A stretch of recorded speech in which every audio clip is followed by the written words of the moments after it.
This is the account of Shem's family line. 2 years after the flood, when Shem was 100 years old, he became the father of Arphaxad. And after he became the father of Arphaxad, Shem lived 500 years and had other sons and daughters.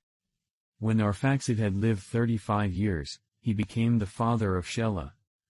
And after he became the father of Shelah, Arphaxad lived 403 years and had other sons and daughters. When Shelah had lived 30 years, he became the father of Eber. And after he became the father of Eber, Shelah lived 403 years and had other sons and daughters. When Eber had lived 34 years, he became the father of Peleg. And after he became the father of Peleg, Eber lived 430 years and had other sons and daughters. When Peleg had lived 30 years, he became the father of Reu. And after he became the father of Reu, Peleg lived 209 years and had other sons and daughters. When Reu had lived 32 years, he became the father of Serug. And after he became the father of Serug, Reu lived 207 years and had other sons and daughters. When Serug had lived 30 years, he became the father of Nahor. And after he became the father of Nahor, Serug lived 200 years and had other sons and daughters. When Nahor had lived 29 years, he became the father of Terah. And after he became the father of Terah, Nahor lived 119 years and had other sons and daughters. After Terah had lived 70 years, he became the father of Abram, Nahor, and Haran. This is the account of Terah's family line. Terah became the father of Abram, Nahor, and Haran. And Haran became the father of Lot. While his father Terah was still alive, Haran died in Ur of the Chaldeans, in the land of his birth. Abram and Nahor both married. The name of Abram's wife was Sarai, and the name of Nahor's wife was Milcah. She was the daughter of Haran, the father of both Milcah and Iscah. Now Sarai was childless because she was not able to conceive. Terah took his son Abram, his grandson Lot son of Haran, and his daughter-in-law Sarai, the wife of his son Abram, and together they set out from Ur of the Chaldeans to go to Canaan. But when they came to Haran, they settled there. Terah lived 205 years, and he died in Haran. Genesis 12. The Lord had said to Abram, "Go from your country, your people and your father's household to the land I will show you. I will make you into a great nation, and I will bless you. I will make your name great, and you will be a blessing. I will bless those who bless you, and whoever curses you I will curse, and all peoples on earth will be blessed through you." So Abram went, as the Lord had told him, and Lot went with him. Abram was 75 years old when he set out from Haran. He took his wife Sarai, his nephew Lot, all the possessions they had accumulated and the people they had acquired in Haran, and they set out for the land of Canaan, and they arrived there. Abram traveled through the land as far as the site of the great tree of Moreh at Shechem. At that time the Canaanites were in the land. The Lord appeared to Abram and said, "To your offspring I will give this land." So he built an altar there to the Lord, who had appeared to him. From there he went on toward the hills east of Bethel and pitched his tent, with Bethel on the west and Ai on the east. There he built an altar to the Lord and called on the name of the Lord. Then Abram set out and continued toward the Negev. Now there was a famine in the land, and Abram went down to Egypt to live there for a while because the famine was severe. As he was about to enter Egypt, he said to his wife Sarai, "I know what a beautiful woman you are. When the Egyptians see you, they will say, 'This is his wife.' Then they will kill me but will let you live. Say you are my sister, so that I will be treated well for your sake and my life will be spared because of you." When Abram came to Egypt, the Egyptians saw that Sarai was a very beautiful woman. And when Pharaoh's officials saw her, they praised her to Pharaoh, and she was taken into his palace. He treated Abram well for her sake, and Abram acquired sheep and cattle, male and female donkeys, male and female servants, and camels.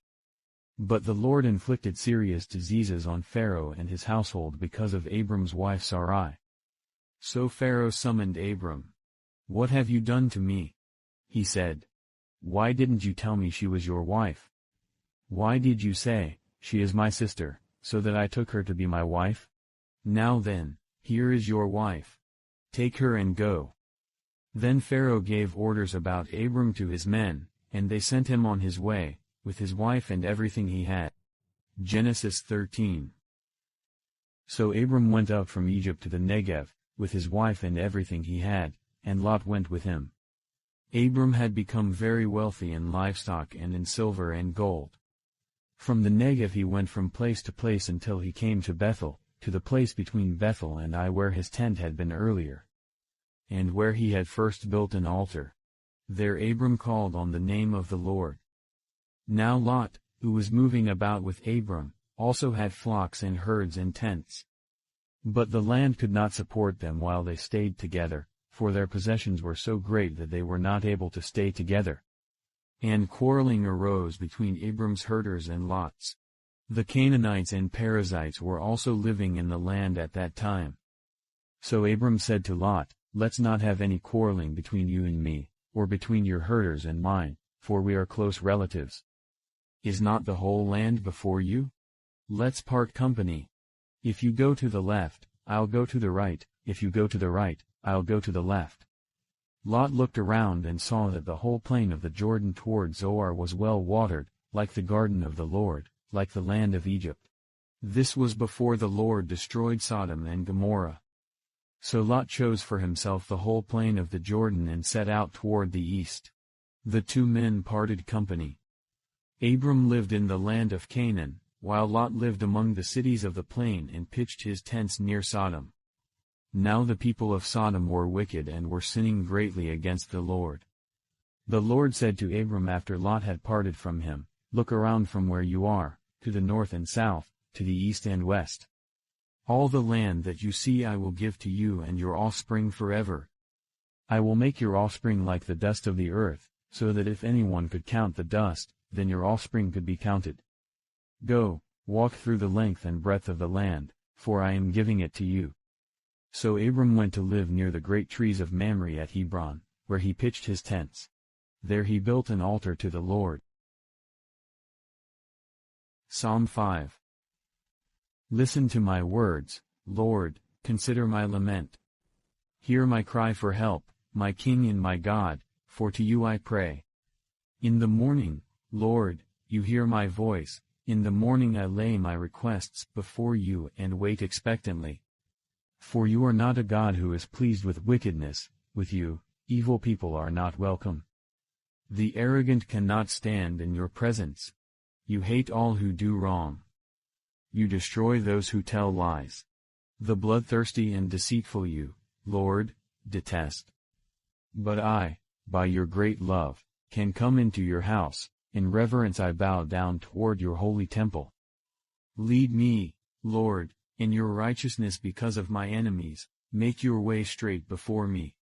Not a word from their mouth can be trusted, their heart is filled with malice. Their throat is an open grave, with their tongues they tell lies. Declare them guilty, O God. Let their intrigues be their downfall. Banish them for their many sins, for they have rebelled against you.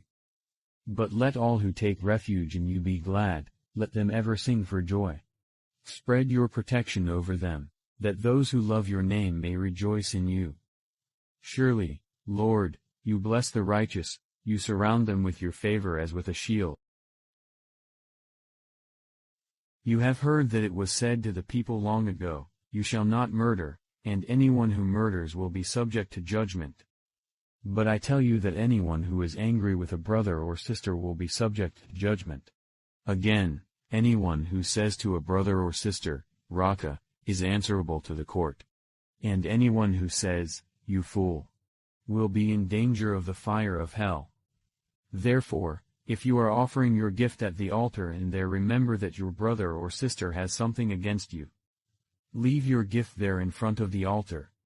First go and be reconciled to them, then come and offer your gift.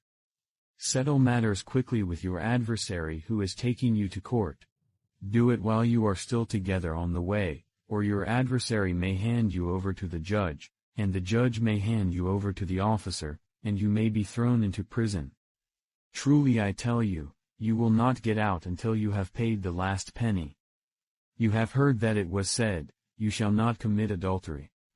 But I tell you that anyone who looks at a woman lustfully has already committed adultery with her in his heart. If your right eye causes you to stumble, gouge it out and throw it away. It is better for you to lose one part of your body than for your whole body to be thrown into hell. And if your right hand causes you to stumble, cut it off and throw it away. It is better for you to lose one part of your body than for your whole body to go into hell. It has been said, anyone who divorces his wife must give her a certificate of divorce. But I tell you that anyone who divorces his wife, except for sexual immorality, makes her the victim of adultery, and anyone who marries a divorced woman commits adultery. Again, you have heard that it was said to the people long ago, do not break your oath, but fulfill to the Lord the vows you have made. But I tell you, do not swear an oath at all, either by heaven, for it is God's throne, or by the earth, for it is his footstool, or by Jerusalem, for it is the city of the great King. And do not swear by your head, for you cannot make even one hair white or black. All you need to say is simply yes or no, anything beyond this comes from the evil one. You have heard that it was said, eye for eye, and tooth for tooth. But I tell you, do not resist an evil person. If anyone slaps you on the right cheek, turn to them the other cheek also. And if anyone wants to sue you and take your shirt, hand over your coat as well. If anyone forces you to go 1 mile, go with them 2 miles. Give to the one who asks you, and do not turn away from the one who wants to borrow from you.